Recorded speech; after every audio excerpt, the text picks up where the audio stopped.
En el ámbito marítimo pueden observarse multitud de casos que han dado lugar a varios litigios en diferentes países, pero sin embargo pocos han tenido tanta repercusión como tuvo y como sigue teniendo el asunto del Prestige. Conocemos el recorrido judicial del accidente en España, en concreto bajo el orden jurisdiccional penal que tratamos la semana pasada con Javier Portales.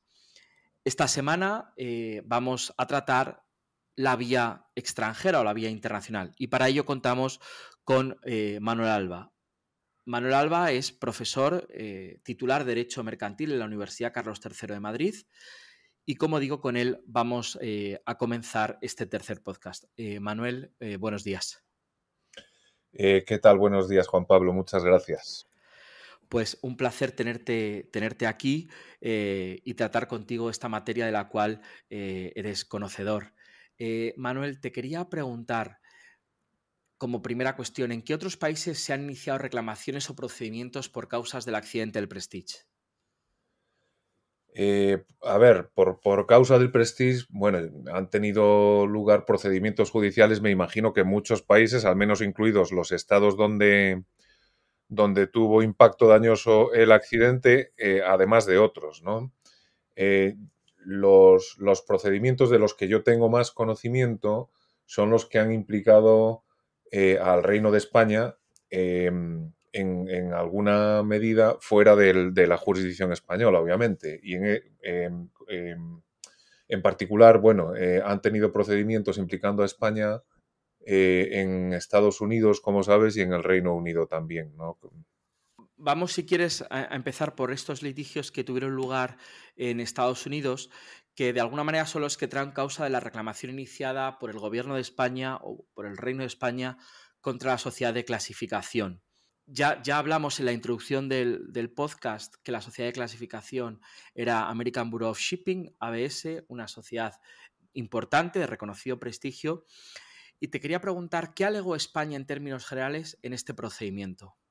Pues a ver, en efecto, como dices, en Estados Unidos hubo varios procedimientos judiciales que comenzaron con una reclamación del Reino de España en su condición de damnificado contra American Bureau of Shipping. American Bureau of Shipping era la clasificadora del Prestige y además había emitido los certificados que se suelen llamar estatutarios, digamos, los certificados oficiales de navegabilidad del Prestige, en este caso actuando en representación de Bahamas, que como sabes también era el registro donde estaba matriculado el Prestige. ABS, por tanto, hacía, bueno, las dos funciones que a veces hacen las sociedades de clasificación. Una de naturaleza pública, actuando en representación de un Estado, del Estado del pabellón, y otra de carácter privado, pues en lo que son sus labores estrictamente hablando de clase, ¿no? España reclamó contra American Bureau of Shipping ante un tribunal de Nueva York, bueno, pidiendo básicamente la compensación de los daños derivados del accidente sobre la base de las normas de responsabilidad extracontractual vigentes en Estados Unidos, ¿no?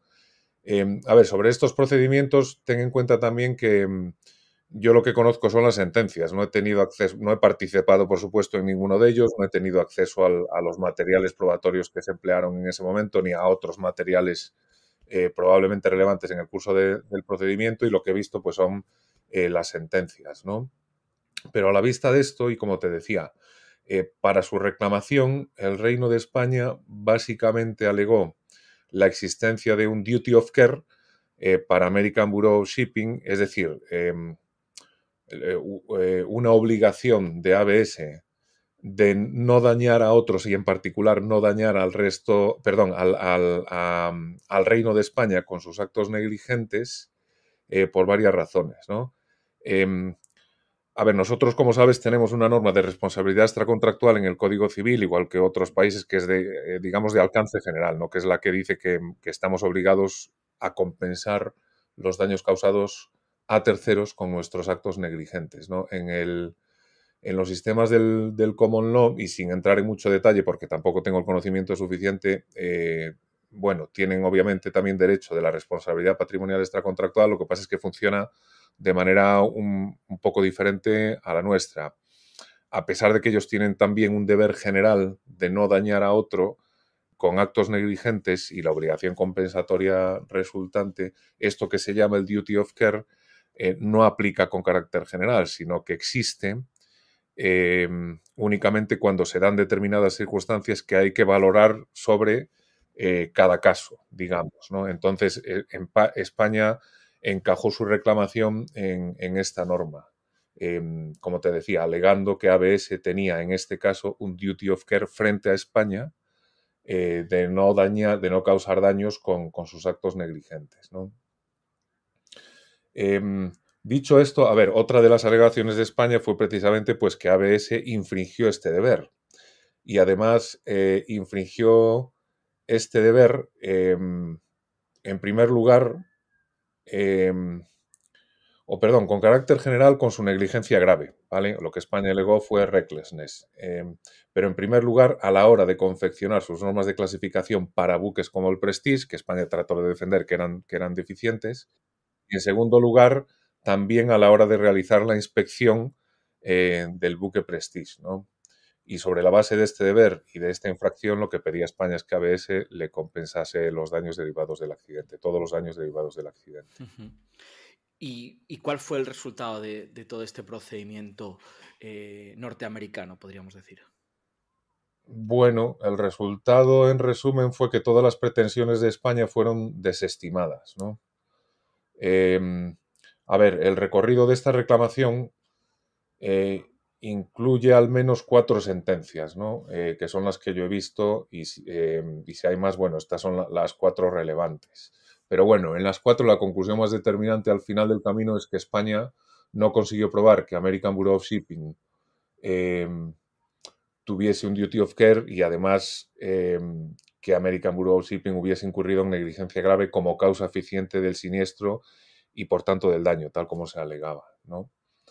En el recorrido, o sea, las varias sentencias que fueron emitidas, se discutieron también otras cuestiones, bueno, que son interesantes y algunas de ellas yo creo que discutibles.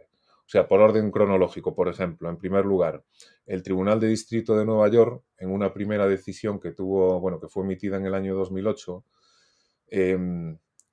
para desestimar las pretensiones de España, indicó que las sociedades de clasificación están inmunizadas bajo el convenio de responsabilidad civil de daños, perdón, causados por la polución marina derivada del vertido de hidrocarburos, el CLC, y en concreto bajo el artículo 3. Como sabes, el artículo 3 en su letra A excluye la responsabilidad bajo el convenio o la responsabilidad por los daños contemplados en el convenio literalmente del práctico o cualquier otra persona que sin ser tripulante preste servicios para el buque. Esto en la versión castellana, ¿no? Entonces, aquí el tribunal lo que vino a decir, yo creo que sin tampoco muchísima autoridad, porque con todo mi respeto, vamos, pero al fin y al cabo Estados Unidos no es parte en el CLC. Pero bueno, lo que vino a decir el tribunal es que la sociedad de clasificación es una de esas entidades que presta servicios para el buque y en esa medida está inmunizada, ¿no? Está protegida por el convenio. Otra cosa que dijo también esta sentencia para declinar su competencia es que no podía otorgar daños a España, los daños que reclamaba, porque España es parte en un convenio que es el CLC que reserva la competencia judicial internacional para conocer de las reclamaciones para la compensación de estos daños a los tribunales de los estados parte previstos en el convenio, los tribunales de los estados donde se hayan producido daños, ¿no?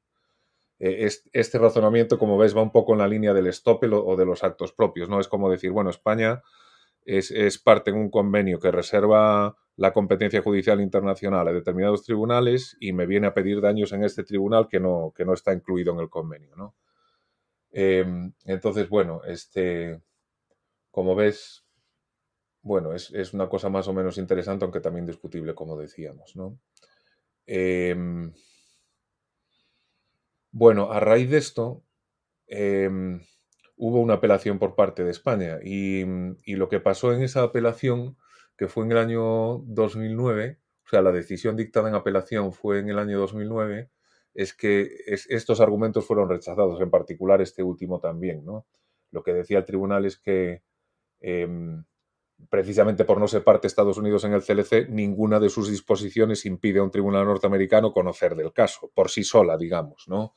Por esto y por otras razones, pues bueno, se revocó esta sentencia y por tanto se reactivó, se mandó otra vez el caso al Tribunal de Distrito de Nueva York.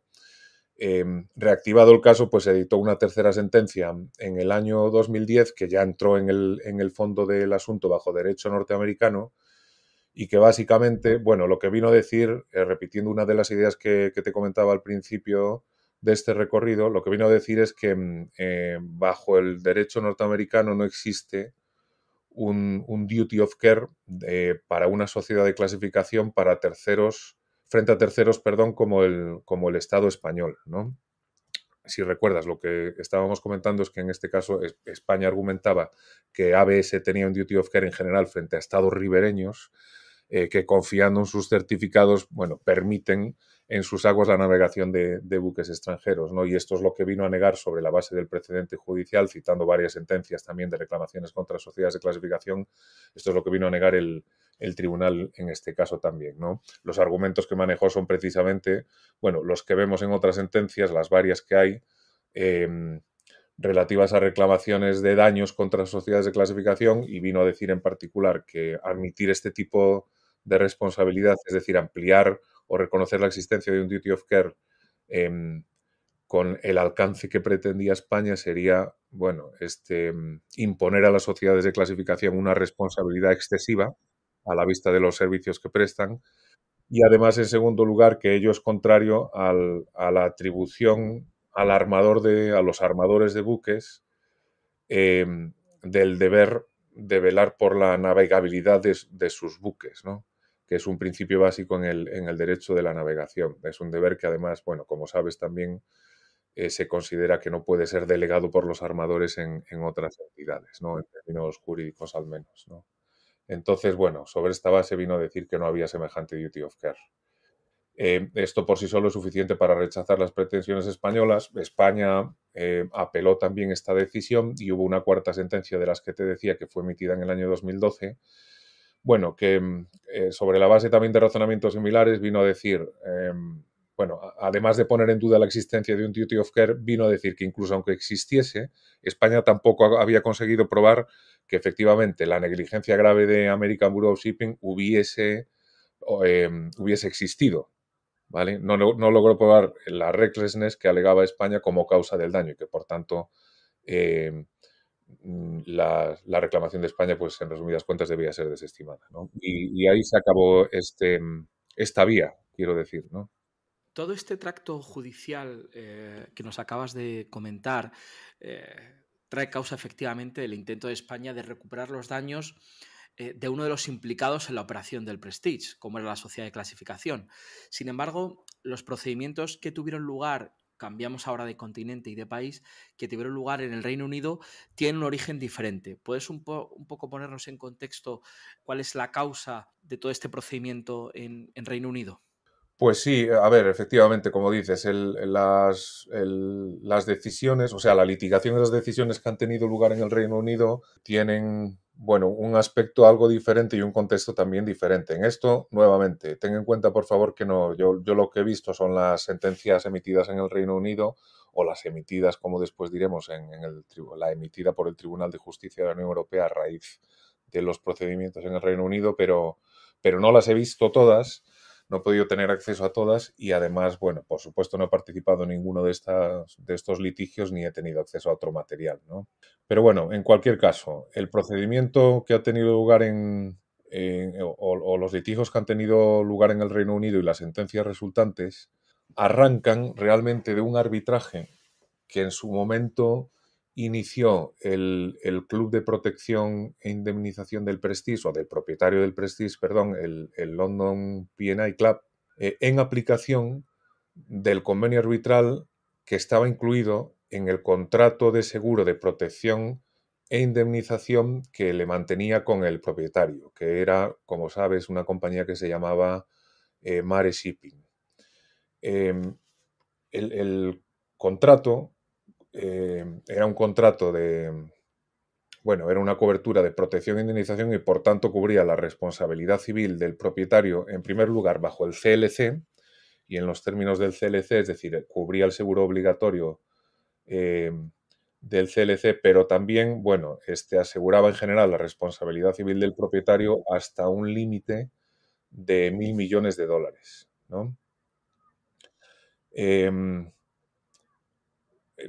al margen o sin perjuicio de la aplicación del convenio, este contrato, como pasa con todas estas pólizas, estaba sometida, conforme a su contenido, al derecho inglés.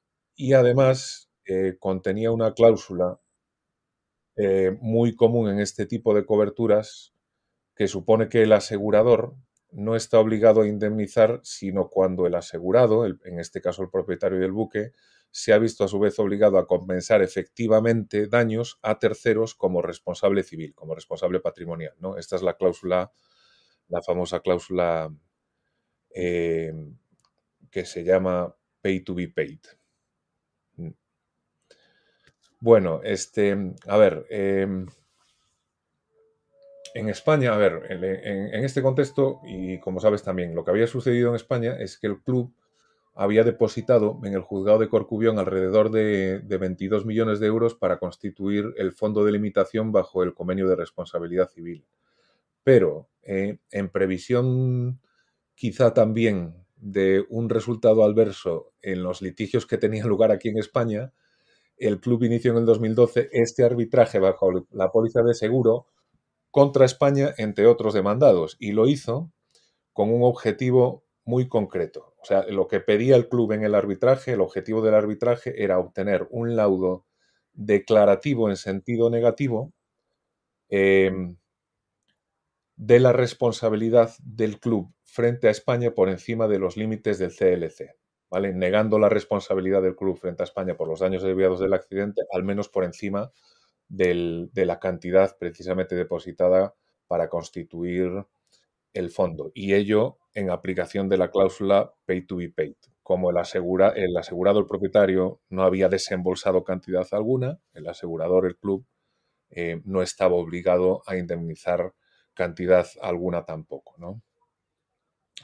Bueno, a resultas del arbitraje, el tribunal aceptó todas las pretensiones del club, ¿de acuerdo? Y en concreto, el laudo parece ser, porque nuevamente yo no he visto el texto del laudo, esto es el reflejo que tienen en las sentencias que después comentaré, pero bueno, el laudo vino a decir que España, que no había participado en el procedimiento, estaba vinculada por el convenio arbitral. En segundo lugar, que la responsabilidad del club o el contrato de seguro de protección e indemnización en general se regía por el derecho inglés. Y en tercer lugar, que el club, bajo el contrato y bajo derecho inglés, no era responsable frente a España por encima del límite del CLC. Esa fue la conclusión, ¿no? Ya la semana pasada vimos con Javier, y es por todos conocidos, que el club de P&I fue condenado por el Tribunal Supremo en 2016 a indemnizar al Reino de España por los daños resultantes del accidente, pero hasta el límite máximo previsto en la póliza. Coméntanos un poco qué es lo que pasa después. Así es, ¿no? Bueno, como has dicho, el club finalmente fue condenado hasta los 1.000 millones de euros que preveía como límite la póliza. Bueno, materializando uno de los escenarios que yo creo que tenía el club en el momento que inició el arbitraje, como te decía antes, ¿no? De hecho, a ver, la información que revelan las sentencias judiciales ingleses, de nuevo, eh, es que, bueno, es decir, perdón, la información que vemos en las sentencias judiciales inglesas lo que revelan es que el club, cuando inició el arbitraje, tenía como objetivo concreto obtener un laudo como el que finalmente obtuvo, ¿vale? Un laudo declarativo en sentido negativo, para con ello después obtener una decisión judicial dictada en ejecución del laudo que pudiese ser empleada como escudo, digamos, en el momento en que España tratase de ejecutar en el Reino Unido una decisión española condenatoria para el club, en concreto bajo el artículo 34 entonces del reglamento 44/2001, ¿no? Lo que hizo el club, por tanto, tras la emisión del laudo fue solicitar su ejecución bueno, bajo la English Arbitration Act, solicitar una sentencia declarativa del laudo que reprodujese los términos del laudo, cosa que pueden hacer conforme a la legislación sobre arbitraje inglesa, en un procedimiento que, bueno, dio lugar también a la discusión de cuestiones muy interesantes y enormemente controvertidas, algunas de las cuales incluso implicó la necesidad de interpretar el derecho español, las normas sobre acción directa vigentes en España. ¿De acuerdo?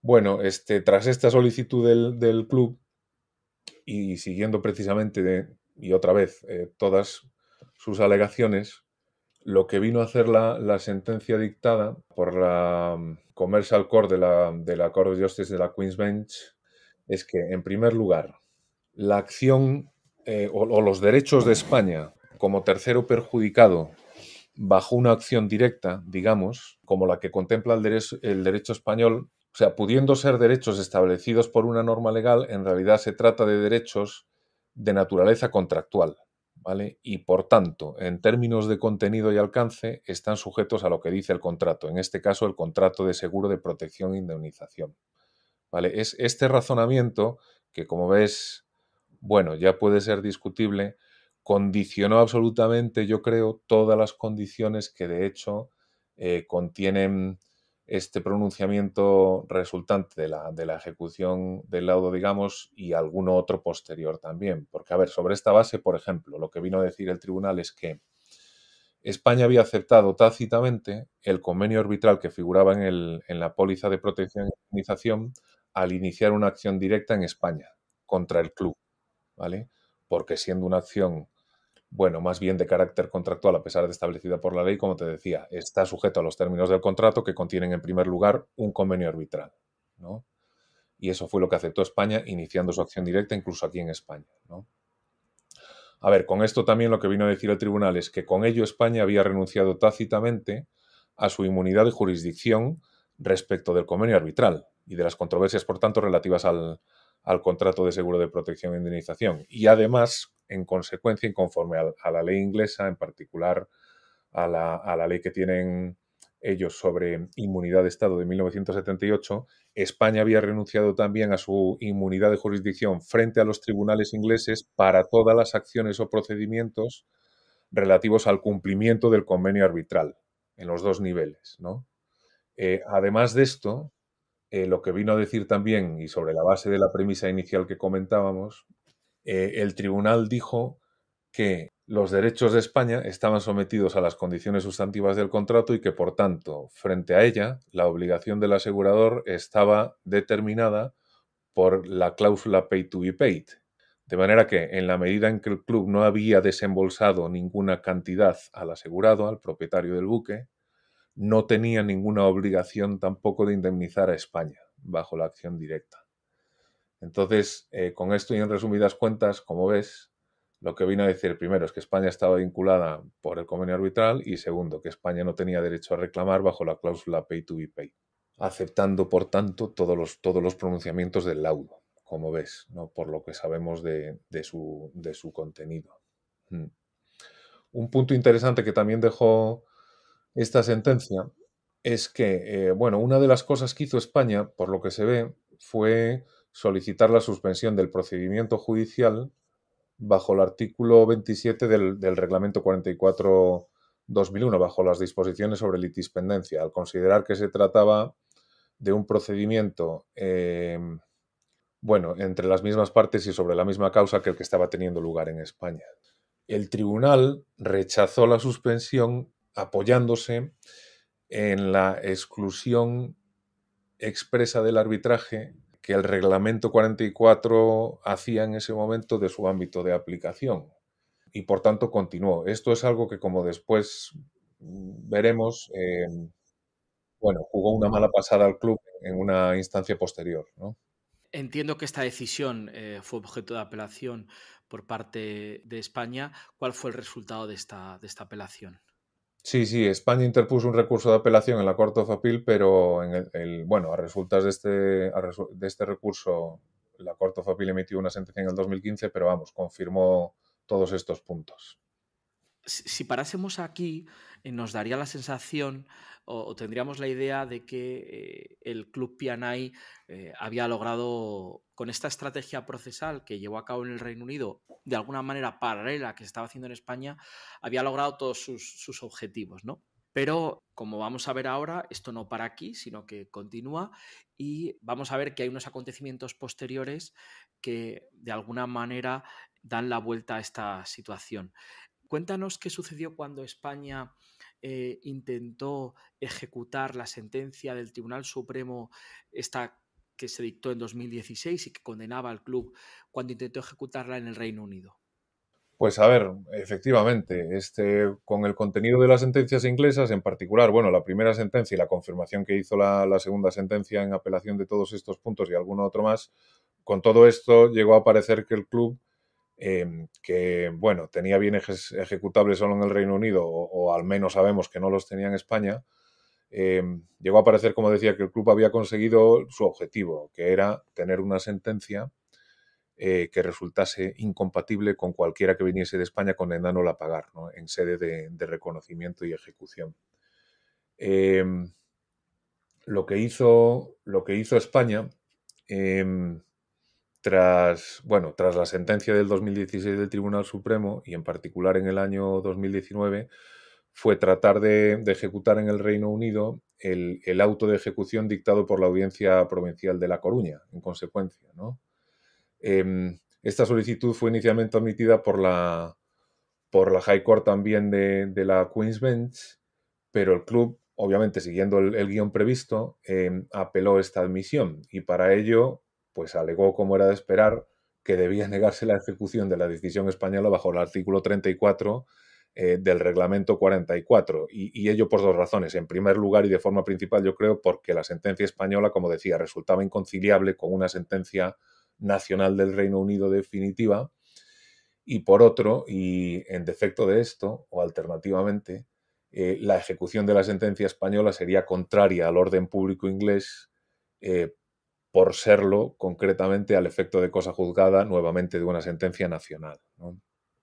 Bueno, en el marco de este procedimiento, el tribunal decidió elevar tres cuestiones prejudiciales al Tribunal de Justicia de la Unión Europea. Y a resultas de esto, bueno, efectivamente, justo en este año, el club sufrió un significativo varapalo en su estrategia, ¿no? Eh, las tres preguntas estaban estructuradas en tres cuestiones prejudiciales, las que fueron elevadas al Tribunal de Justicia, pero en esencia, a ver, las dos cosas que preguntaba el tribunal inglés en este contexto es, por un lado, bueno, lo que pedía por un lado era que el Tribunal de Justicia clarificase si una sentencia dictada en ejecución de un laudo arbitral o declarativa de un laudo arbitral en un Estado puede considerarse una resolución en el sentido del artículo 34 del reglamento 44-2001, que por tanto permita denegar la ejecución de otra decisión emitida en otro Estado miembro. Y en segundo lugar, y de ser negativa la respuesta a esta primera cuestión, ¿no?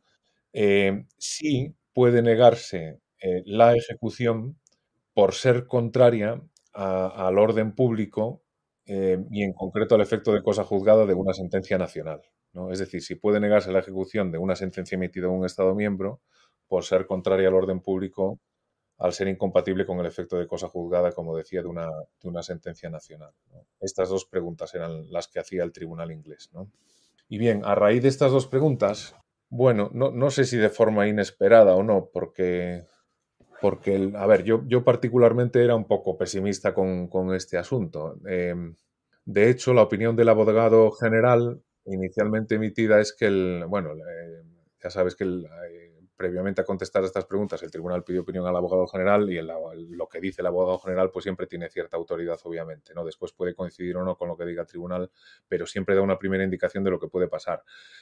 Tras la elevación de las cuestiones, el abogado general emitió su opinión diciendo que sí, que las sentencias inglesas podían considerarse una decisión en el sentido del reglamento y que por tanto podían justificar una negativa a la ejecución de la sentencia española, ¿no?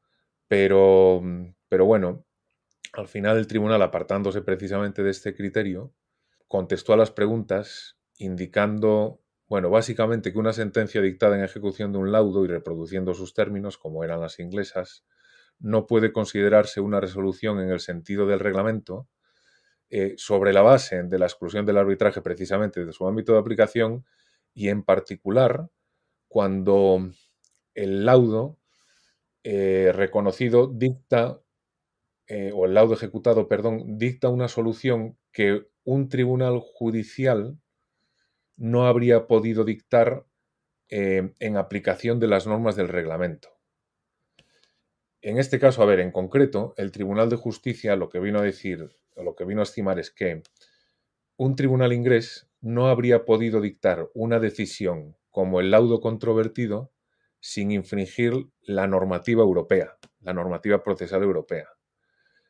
Y ello porque, dictando semejante sentencia, el tribunal, en primer lugar, habría infringido las normas y la jurisprudencia dictada en aplicación del reglamento relativas a la eficacia de una cláusula de arbitraje o un acuerdo atributivo de competencia a un tercero damnificado que inicia una acción directa contra el asegurador. Y en segundo lugar, con semejante decisión habría infringido también las normas sobre litispendencia del artículo 27 del reglamento 44. Si recuerdas, España en el procedimiento inicial había alegado que debía suspenderse el procedimiento y el tribunal dijo que no, porque era un litigio relativo a un arbitraje, ¿no? Y aquí lo que dice el Tribunal de Justicia es que si el tribunal inglés hubiese dictado un laudo como ese, habría infringido precisamente las normas sobre litispendencia, a la vista en particular de que el procedimiento arbitral inglés, en el momento en el que se inició, versaba sobre la misma causa e implicaba las mismas partes que el procedimiento en curso en España. Entonces, como ves, lo que esto supone es que en el dictum del Tribunal de Justicia, el Reino Unido no puede negar la ejecución de la sentencia española, al menos apoyándose en las dos sentencias inglesas que fueron emitidas a raíz de la ejecución del laudo por parte del club. Y Manuel, ya para ir acabando, hay que recordar que esta cuestión prejudicial se eleva ante el Tribunal Europeo antes de que Inglaterra saliese de la Unión Europea, es decir, antes del Brexit, y por ello, en principio, debería ser vinculante la decisión del Tribunal de Justicia de la Unión Europea a los tribunales británicos. Y te quería preguntar cuál es tu opinión, si la tienes y si te parece oportuno expresarla, o qué supondrá para España esta sentencia en su camino al tratar de ejecutar en el Reino Unido el auto de la Audiencia Provincial de A Coruña contra el Club Pianay. Pues a ver, para mí al menos es muy difícil dar una respuesta, ¿no? Desde luego el pronunciamiento del Tribunal de Justicia de la Unión Europea constituye un hito enormemente relevante en este caso, ¿no? Sobre todo porque no es lo que en general quizás esperaba y desde luego no es lo que había previsto el club en su estrategia procesal en el Reino Unido, ¿no? Entonces, desde luego, esto supone un espaldarazo enorme para las pretensiones de España ante los tribunales ingleses. Dicho esto, como creo que te decía también al principio, la cosa está todavía litigándose. Ha habido otras decisiones relativas que yo sepa por información indirecta. Ha habido alguna controversia relativa a si el tribunal debería o no haber elevado las cuestiones prejudiciales al Tribunal de Justicia de la Unión Europea, al tribunal inglés me refiero. Bueno, y si es que no, ¿qué consecuencias puede tener eso en el marco de la ejecución en Inglaterra también del auto español, ¿no? Entonces, sobre esto yo creo que todavía hay, bueno, bastante incertidumbre, digamos. Estoy seguro de que el club va a pelear hasta, hasta su último aliento contra la ejecución de la sentencia española y me parece que probablemente, pues eso, la cosa todavía tenga varias dificultades que superar, ¿no? Pues Manuel, muchísimas gracias por tu participación en este podcast. Ha sido un placer que nos hayas contado esta vía internacional o esta vía extranjera sobre el asunto del Prestige. No, muchas gracias a ti, Juan Pablo. Un placer. Finalizamos aquí este podcast, emplazándoos para la semana que viene en el 4º capítulo de esta serie, en la que contaremos con Eduardo Albors, socio del despacho Albors, Galeno y Portales, que nos comentará cuáles han sido las consecuencias legales más importantes del caso Prestige tras estos 20 años desde su suceso.